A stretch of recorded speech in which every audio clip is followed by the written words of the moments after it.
Pernahkah Anda melihat ada orang yang dulu sedemikian religius, dulu sedemikian begitu fanatik terhadap agama, begitu fanatik terhadap Tuhan, tetapi setelah sekian tahun kemudian, tidak dalam jangka pendek, tiba-tiba dia berubah menjadi sebaliknya. Orang yang tidak percaya dengan agama dan orang yang tidak percaya dengan Tuhan. Mungkin Anda terheran-heran. Kalau Anda ke luar negeri, Anda akan banyak menemukan fenomena seperti itu. Dan di Indonesia juga sudah mulai ada. Nah, banyak orang yang tidak menyadari bahwa pergeseran orang dari religius menjadi ateis itu pelan, nggak kerasa, halus sekali. Tanpa sadar dia bergerak menuju ateis. Jangan-jangan Anda sudah berada dalam tahapan itu. Dalam video ini kita akan membahas tanda-tanda halus Anda mulai mendekat menjadi ateis. Selamat menyimak. Biasanya manusia itu seperti ini, ya. Sebaik-baiknya orang ada potensi jahat dalam dirinya yang belum terstimulasi. Sejahat-jahatnya orang ada kebaikan di dalam dirinya. Yang ini kalau kita sentuh terus ini membesar.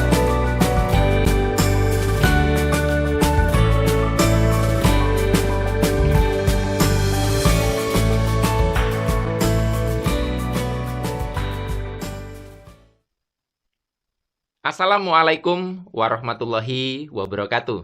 Jumpa lagi kita berjumpa dengan saya, Arif Rahutomo atau Arif RH dalam rekaman video iseng Reborn. Ya teman-teman, pada video kali ini kita akan membahas, tadi sudah saya sebutkan lagi ya, tanda-tanda halus Anda mulai mendekat jadi ateis. Karena ini jelas saya sebutkan tanda-tanda halus, ini tidak serta-merta. Bisa jadi pergeserannya tuh 10 tahun, 20 tahun, 30 tahun, nggak kerasa tuh. Atau mungkin 30 tahun, panjang. Nah, banyak orang tidak menyadari pergeseran itu, makanya saya kasih tahu. Dan kenapa saya bisa cerita ini? Karena saya sudah sering menyaksikan dan dulu zaman mahasiswa, saya pernah sangat meragu terhadap Tuhan dan agama. Dulu. Jadi, karena saya pernah melalui itu, jadinya saya bisa cerita. Jadinya tidak omong doang. Jadi, kita buat sebuah garis kontinum ya. Anggap di sebelah sini itu adalah titik religius. Di sini titik ateis. Ateis di sini kita artikan nggak percaya Tuhan ya. Mudahnya seperti itu. Kalau ada di antara Anda yang beda definisi, anggap gitu definisinya ya, karena biar nggak ribet ya. Video kita nggak boleh kepanjangan. Nah, di sini ada satu garis waktu dan ini garis waktunya tanda tanya karena setiap orang beda-beda. Tapi ini pergerakannya bisa ke sini. Yang dari sini pun bisa ke sini loh ya. Yang dari sini bisa bergerak ke sini, yang dari sini bisa bergerak ke sono. Kita akan membahas dari sini ke sini. Nah, pertama kita harus bisa bedakan banget ya dua ranah ini, bahwa area sini adalah area rasional. Logis, sangat bahkan. Jadi ateis itu orang-orang yang nggak percaya Tuhan dan tidak percaya agama itu biasanya sangat rasional dan logis. Apa-apa perlu dicari buktinya, pembuktian, mana bukti nyatanya, ingin menyaksikan sendiri. Itu pokoknya harus ada pembuktiannya, alasan rasionalnya apa melakukan ini. Religius itu tidak logis. Ya. Kemudian percaya hal gaib.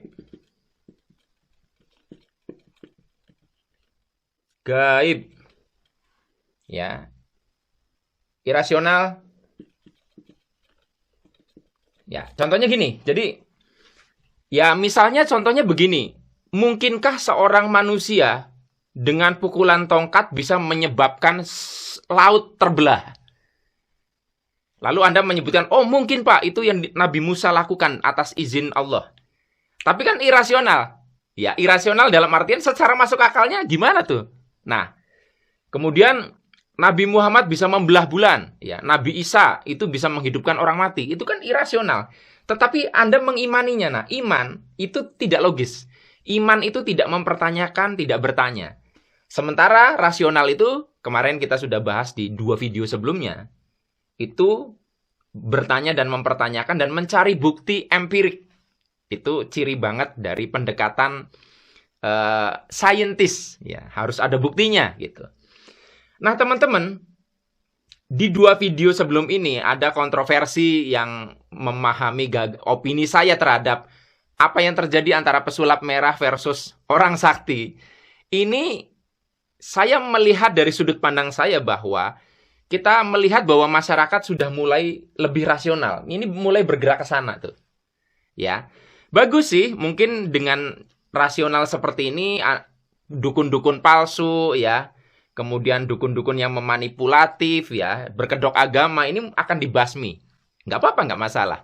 Tetapi nanti itu akan berkembang lebih lanjut tahapannya. Artinya orang mulai, kalau tidak rasional, tidak ada buktinya, itu kita wajib perlu bertanya nih.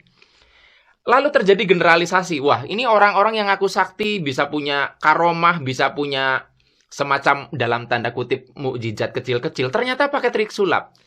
Lama-lama nih, entah di tahun keberapa ya, tidak dalam waktu dekat, akan muncul satu gelombang pemikiran baru. Jangan-jangan karomah para wali, karomah para kiai, kisah-kisah Gus Dur dari Cilacap ke Jakarta hanya 1 jam apa 2 jam, itu hanyalah omong kosong, ya.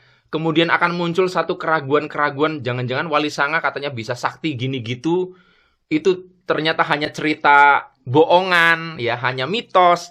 Nanti akan mulai meragukan itu. Nanti kalau sudah seperti itu, mulai akan meragukan, jangan-jangan mukjizat itu juga gitu, para nabi itu nggak gitu-gitu amat. Dan akhirnya terus nih, akhirnya orang mulai ingin meminta bukti atas sesuatu yang gaib. Ingin meminta penjelasan rasional atas segala sesuatu.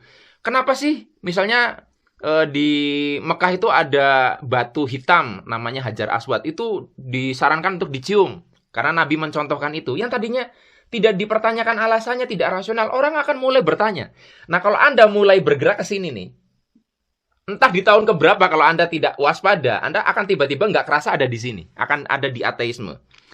Nah, teman-teman, karena saya pernah mengalami pergerakan ini, dari kemarin saya mencoba ngasih pesan kepada Anda bahwa boleh saja Anda waspada terhadap sesuatu yang sifatnya mistik, gaib, yang manipulatif, ya. Ini bukan eranya percaya dengan hal-hal gituan, ya. Itu kembali ke zaman batu. Oke, tapi Anda lupa satu hal, bahwa justru akar budaya kita yang percaya mistik itulah yang membuat agama lebih mudah diterima. Kenapa? Agama itu tetap rada-rada mistik. Anda percaya iblis, Anda percaya setan, Anda percaya malaikat yang mungkin Anda nggak pernah lihat. Itu hal gaib. Nah, orang mistik percaya dengan hal gaib, ada irisan. Makanya kenapa budaya kita yang mistik bisa menerima agama masuk. Kalau misalkan di luar negeri yang budayanya rasional misalnya, maka akan sulit sekali agama untuk masuk karena sudah bertubrukan antara sangat rasional dengan tidak rasional. Jadi ini paradoksnya. Ketika Anda berusaha membunuh cara berpikir mistik di Indonesia, itu bisa saja akan mengikis orang bisa menerima sesuatu yang tidak logis. Akan mulai mencari-cari bukti. Anda bisa lihat nanti di generasi sekarang nih, generasi Z, generasi apa nih, yang istilah-istilah generasi, mereka mulai sangat rasional, meminta bukti empirik loh. Sementara sekali lagi dalam pengalaman hidup saya, banyak hal nggak bisa dijelasin dengan logika. Bahkan boleh saya bilang bahwa ujung dari pengetahuan adalah nggak logis. Ya, contoh paling gampang, misalnya Anda sudah berhitung-hitung, ya, kayaknya nggak cukup ini kalau menikah. Ketika sudah menikah, ternyata kok cukup ya. Itu kalau dicari logikanya agak susah itu. Nah, oleh karenanya makanya teman-teman di sini kita bisa lihat, di sini adalah akal, di sini adalah iman. Kita tuh harus bisa menyeimbangkan dua hal ini. Kapan kita perlu menggunakan iman, kapan kita perlu menggunakan akal. Ketika kita apa-apa dilogiskan, akan menjadi begitu. Akan mengarah kepada pergerakan kita yang sangat halus menuju cara berpikir ateisme. Casingnya kelihatannya Anda beragama, tapi sebetulnya di dalam sangat ateis. Ya. Nah, teman-teman mungkin tidak langsung lompat pada ateisme biasanya. Biasanya mulai gini, percaya dengan Tuhan, tapi nggak percaya dengan agama. Itu udah mulai deket tuh ke sini. Sekali lagi saya tidak dalam maksud menghakimi, saya cuman menegaskan kenapa, makanya di 2 video sebelumnya saya katakan bahwa kadang tuh kalau tidak sesuatu yang urgent banget, Tidak semua hal perlu kita bongkar-bongkar, tidak semua hal kita perlu cari penjelasan rasionalnya. Apalagi nanti akan menimbulkan keraguan massal ya. Wah, orang-orang sakti ternyata nipu ya, ternyata. Orang-orang yang kita anggap punya ilmu gaib, hal-hal yang irasional ternyata hanya trik. Nanti itu akan melebar, menggeneralisasi bahwa semua orang yang punya seperti itu, punya kemampuan seperti itu adalah bohong. Padahal saya percaya bahwa tetap ada orang yang seperti itu, yang pure, betul-betul bisa melakukan hal-hal yang irasional. Dan orang kayak gitu biasanya nggak show off.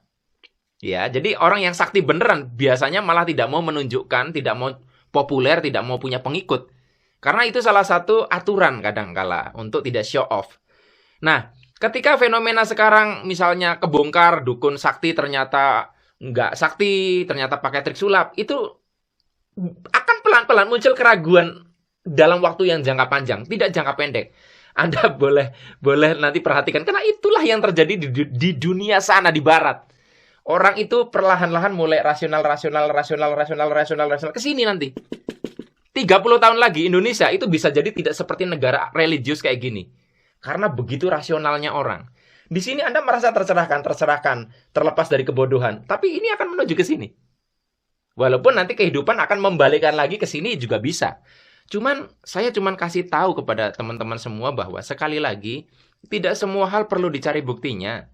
Tidak semua hal perlu dicari logikanya. Karena itu adalah basis dari agama. Ketika semua hal mulai dicari logikanya, dicari pembuktiannya, pelan-pelan Anda bisa loh mulai meninggalkan agama, mulai meragukan semua hal. Itu pilihan Anda, tetapi saya hanya cuman ngasih tahu tanda-tanda halus yang mungkin akan mengantarkan Anda menuju ateis. Hanya ini yang bisa saya bagikan. Sampai ketemu lagi dalam rekaman video Iseng Reborn yang selanjutnya. Saya akhiri, billahi taufiq wal hidayah. Wassalamualaikum warahmatullahi wabarakatuh. See you.